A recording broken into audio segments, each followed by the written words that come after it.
bonjour, hi. Welcome back to another coffee talk.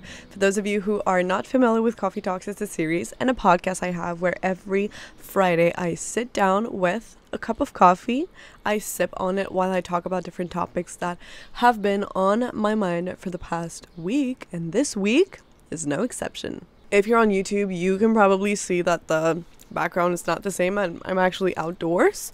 I wanted to film this outside, one because it is a beautiful day, and second because it is horrifically hot inside my apartment. We haven't installed the ACs yet, but if you are actually listening to the audio form, you can probably also hear it with the little birds chirping, the squirrels and the crows, and the garbage trucks also doing the run. But obviously, and as always, this is not the topic of today's coffee talk.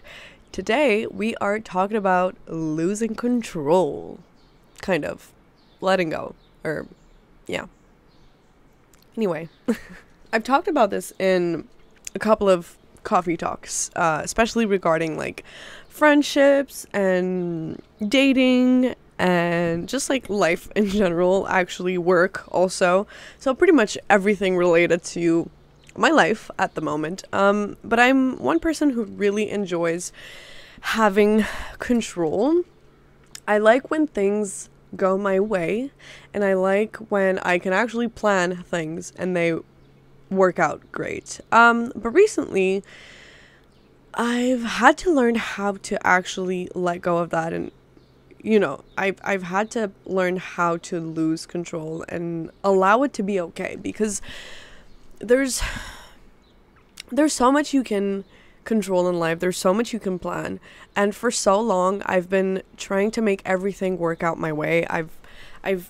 I'm the kind of person who plans everything because I like having a plan because it gives me, I don't know, it grounds me in a way, and it reassures me a lot. It reassures me to have a plan because it gives me the illusion that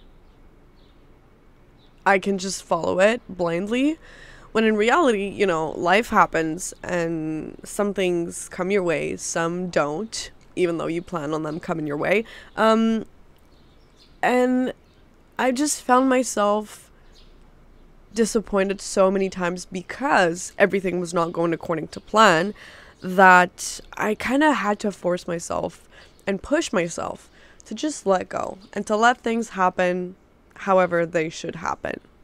And it is still hard to do that because, again, as I said, I love planning. I'm a planning queen.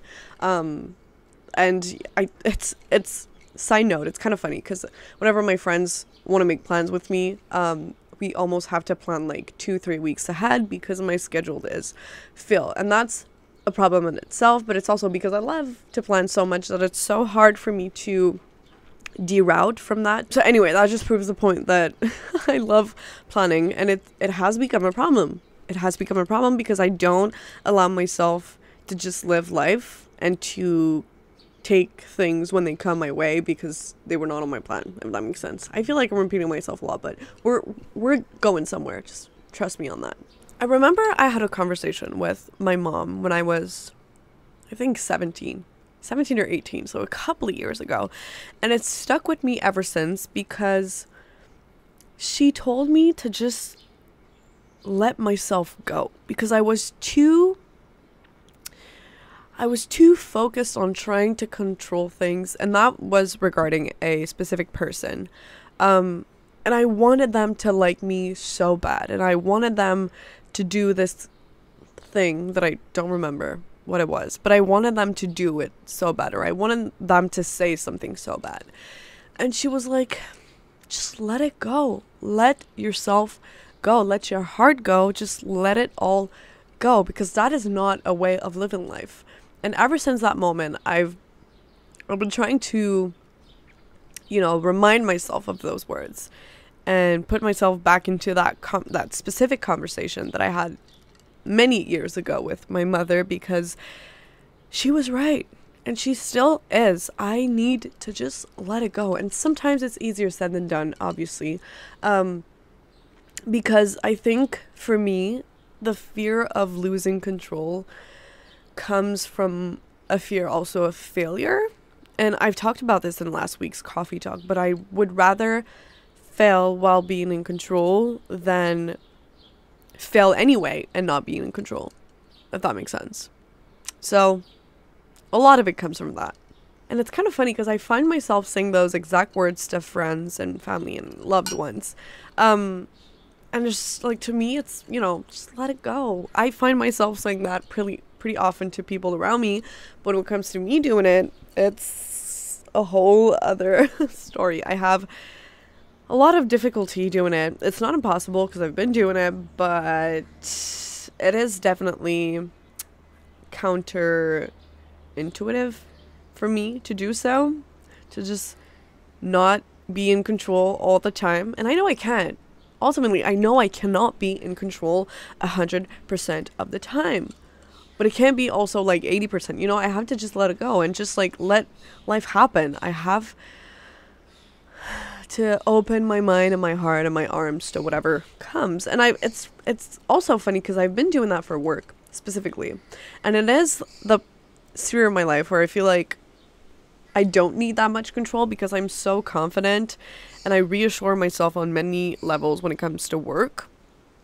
But when it comes to relationships, when it comes to family, when it comes to planning, when it comes to content creation, when it comes to just pretty much everything other than work, I have difficulty letting go. And I have difficulty just staying open and being like, whatever happens, happens, because that's not how I typically am. But that's how I have to be sometimes, And again, I feel like I've probably said that in many previous coffee talks before, but it's also a question of balance. Obviously, you cannot let go of everything. You have to keep some sort of control over things that are important and things that matter and things that are actually worth controlling, but there are things you cannot control, and that's okay. And that's what's been hard for me to wrap my head around, because it's just not in my nature to just roam around and let things happen to me. I'm not one to let life happen to me, because I have some standards and I have some goals and I have a vision, and that's okay. That's good. It's good to have goals. It's good to have, certain milestones that you want to hit, but it's also good to just let yourself go sometimes. It's just to let your mind open, your arms open to whatever happens, because if you're always just following the plan, I feel like you cannot see and recognize all the other beautiful things and all the other opportunities that come to you if you're so focused on this one thing. And again, I feel like this might be contradictory to what I've been saying for the past couple of minutes, but it's all a question of balance. It's all about putting things into perspective and asking yourself, is this worth controlling? Is this worth trying to fight for? Is this worth trying to control? Emphasis on the word trying, because again, there are some things that we cannot control in general. We cannot control the way that people feel about us. We cannot control the things people say about us. We can only control the way that we present ourselves to them, and that might or might not affect the way that they see us.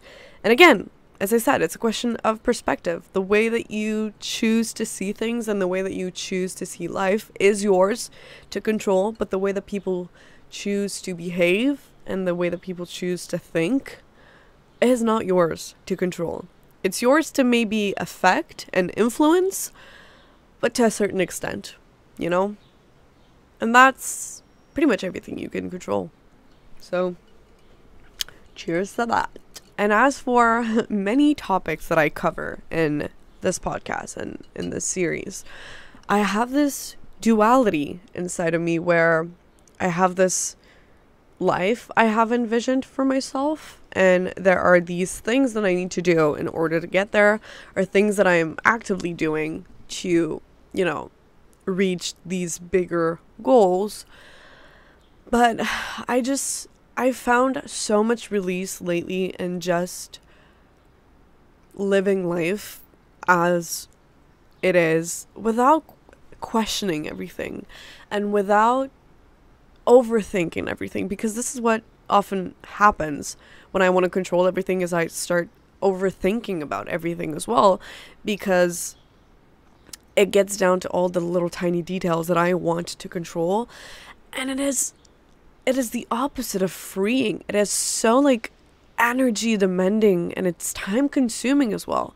And it's taken all this brain space that I could use for other things, such as creating, such as reading, such as, chores in general. And wanting to control everything is not healthy for my brain, not that at the moment, at least. And realizing that actually helped me to just let go of certain things. And obviously, as I said, there are things that are worth trying to control, and that are worth, thinking about and or overthinking. But there are things that are just not. And you have to ask yourself, what is worth fighting for, what is worth thinking about, and what is not. What can I do to just improve my everyday life and make it all better in here? Because being a control freak is not a look. It's not good for anybody. It's not good for you. It's not good for the people around you. And it's not good for your well-being and mental health. So, but again, what do I know? I'm not a health professional. I'm not a psychologist. I'm not a psychiatrist. Anyway, I'm literally just a marketing girly. So what do I know? One way I've been liberating myself from wanting to control everything is actually by journaling. I think it's no surprise I talk about journaling in a lot of videos that are not necessarily coffee talks, and how it just helps me to sometimes free up my mind, and just putting my thoughts and concerns on paper sometimes is really freeing. It's releasing all the tension because I put it on paper, and that way I don't have control over it anymore, and it's just there. I have emptied my brain, and it feels better. And again, it gives me more space for other stuff, for creativity, for reading, for introspection, for laughter, for good times with friends without being concerned by every little single thing around me. And yeah, that has been pretty beneficial for me. Talking about it also, having conversations about the things that occupy my mind and about the things that worry me. Worry is a pretty big word, but the things that concern me and the things that take up space in here, just talking about it and emptying my mind is also very beneficial. And this is actually the whole purpose and the whole point of another coffee talk. It's actually just freeing up my mind, talking about it. It is not like therapy, but it feels pretty good to just let my thoughts out. And if they can, resonate with anybody, even better. But just know that the whole purpose and the whole point of this is for me to just blab around and talk about whatever has been going on in my mind. And just doing that releases so much pressure and so much tension in here. Oddly enough, it sounded weird, but I guess you get the point. But yeah, just doing so is helping me to let go of some things and to just open my mind again to more things, to more opportunities, to more time with friends, to more love, to more joy, to more laughters, or to more cries maybe, because sometimes you have to cry it out. But there are things you can control and there are things you cannot control. That could have literally just been it, but I had to go around and talk about it for 10 minutes because that's what I do here. As a wise woman once told me, aka my mother, just let it all go. Let yourself go. Let your heart open. Let your arms open. Let your mind open, and just enjoy life as it is without overthinking every single thing that's happening to you. And just enjoy the moment, and take a moment to appreciate what you have, the people around you. Be grateful for what you have, and take a moment to tell the people around you that you love them, because you can't take these things for granted. And just let it go. That's really all I have to say now. So that is definitely my cue to wrap it up here. Thank you so much for watching or listening. Thank you for being here. Thank you for supporting me. I truly mean it. Hopefully I have made a little difference in your day today. If you would like to make a difference in mine, you know what to do. And I'm going to wish you une bonne journée.